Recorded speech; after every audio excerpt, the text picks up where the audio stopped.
Hello student, आज हम class 7th की हिंदी का सेकेंड चैप्टर पढ़ेंगे। सेकेंड चैप्टर का नाम है लक्ष्य साधना। लक्ष्य साधना मतलब लक्ष्य के प्रति एकाग्रचित होना, है ना। तो इसमें गुरु और शिष्य के बारे में बताया गया है। गुरु द्रोणाचार्य विश्व के श्रेष्ठ धनुर्धरों में से एक थे, है ना। वो भारद्वाज मुनि के पुत्र थे और परशुराम के शिष्य थे, है ना। एक निपुण शिष्य मतलब अच्छा शिष्य, है ना। गुरु द्रोणाचार्य के शिष्य थे पांडवों के 5 पुत्र और धृतराष्ट्र के 100 पुत्र, है ना। ये उनके शिष्य थे। तो अब देखिए, गुरु द्रोणाचार्य ने एक दिन मन में विचार किया कि मैं क्यों ना अपने शिष्यों की धनुर्विद्या की परीक्षा लूं, ना। तो उन्होंने क्या किया, पेड़ की डाली पर एक मिट्टी की चिड़िया रखी, है ना। पेड़ की डाली पर एक मिट्टी की चिड़िया रखी और सबको बारी बारी से बुलाया, है ना। सबको बारी बारी से चिड़िया की आंख पर निशाना लगाने को कहा। बोला जो भी लक्ष्य पर निशाना लगाने में सफल होगा उसको विजयी घोषित किया जाए। तो देखिए, लक्ष्य पर निशाना लगाने से पहले गुरु द्रोणाचार्य ने एक एक करके सभी राजकुमारों से पूछा। तो देखिए, आइए, गुरुजी ने सभी राजकुमारों से क्या पूछा, है ना। तो पूछा, लक्ष्य की ओर देखने पर सबको क्या दिखाई दे रहा है।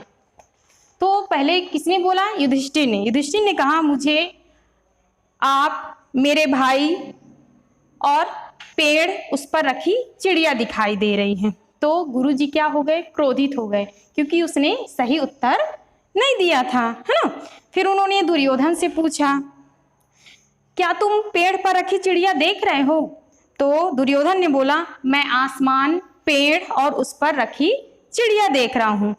इस पर गुरु द्रोणाचार्य ने कहा, कुमार दुर्योधन, यह गदा युद्ध नहीं, जाओ तुम जाकर अपने स्थान में बैठ जाओ, क्योंकि उसने भी सही उत्तर नहीं दिया था।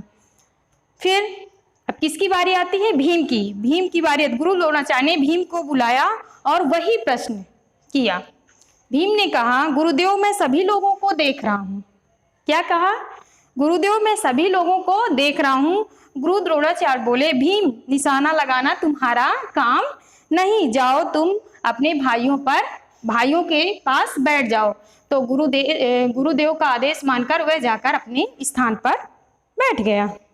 फिर गुरु द्रोणाचार्य सभी राजकुमारों से प्रश्न पूछते रहे और सभी तरह के जवाब देते रहे, है ना। किसी ने भी जवाब नहीं दिया सही।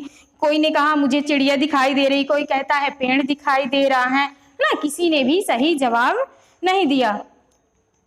किसी ने कहा पेड़ पर चिड़िया और पूरा आकाश दिखाई दे रहा है। उनमें से एक ऐसा भी शिष्य था जिसे पेड़ और पत्ते दिखाई दे रहे थे। गुरु द्रोणाचार्य क्या हो गए, निराश हो गए, है ना। अब एक ही शिष्य बचा था, वो था अर्जुन से पूछा गया। अर्जुन की बारी आई, अर्जुन से पूछा गया।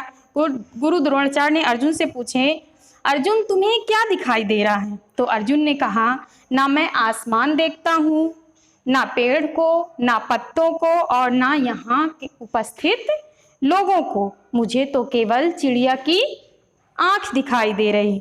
अर्जुन का यह उत्तर सुनकर गुरु द्रोणाचार्य प्रसन्न हो गए, है ना। उन्होंने अर्जुन को निशाना लगाने के लिए कहा। अर्जुन ने तीर निकाला और चिड़िया की आंख पर निशाना लगा दिया और वह निशाना सही लगा। चिड़िया की आंख पर जाकर निशाना लगाया। अर्जुन का निशाना सही लगने पर गुरु द्रोणाचार्य प्रसन्न हो गए और वह अर्जुन को गले से लगा लिया और अर्जुन को विजयी घोषित कर दिया गया। फिर सभी राजकुमारों को बुलाते हुए गुरु द्रोणाचार्य ने कहा कि हमारा ध्यान केवल अपने लक्ष्य पर होना चाहिए। किस पर होना चाहिए, लक्ष्य पर, मतलब जो हम कर रहे हैं उस पर होना चाहिए। जिसकी नजर लक्ष्य से इधर उधर भटक जाती है वो कभी अपना लक्ष्य प्राप्त नहीं कर सकता है। जीवन में कई कार्य ऐसे होते हैं जो हमको करना है, ये सिर्फ धनुर्विद्या बस के लिए नहीं, बहुत सारे काम होते हैं, लेकिन जो हमको करना है उस पर हमारा लक्ष्य होना चाहिए। अगर हम इधर उधर भटकेंगे, है ना, तो हम वो नहीं कर सकते। अगर हमको पढ़ाई करनी है तो हमको अपना लक्ष्य पढ़ाई पर रखना चाहिए। अगर हम इधर उधर की बातें सुनेंगे, सोचे पढ़ भी लें, तो ये नहीं हो सकता, क्योंकि नजर भटकने से हम उस लक्ष्य को प्राप्त नहीं कर सकते हैं। तो इस पाठ से आपको क्या शिक्षा मिलती है कि हमें लक्ष्य प्राप्त करने के लिए हमारा मन क्या होना चाहिए, एकाग्रचित। मतलब लक्ष्य को प्राप्त करने के लिए हमारा पूरा ध्यान उसी पर होना चाहिए जिसको हमको प्राप्त करना है। तो इस पाठ में देखिए पेज नंबर है 8, इसमें कठिन शब्द के अर्थ दिए हुए हैं, ये आपको याद करना है, ये आपका होमवर्क है। Okay, thank you.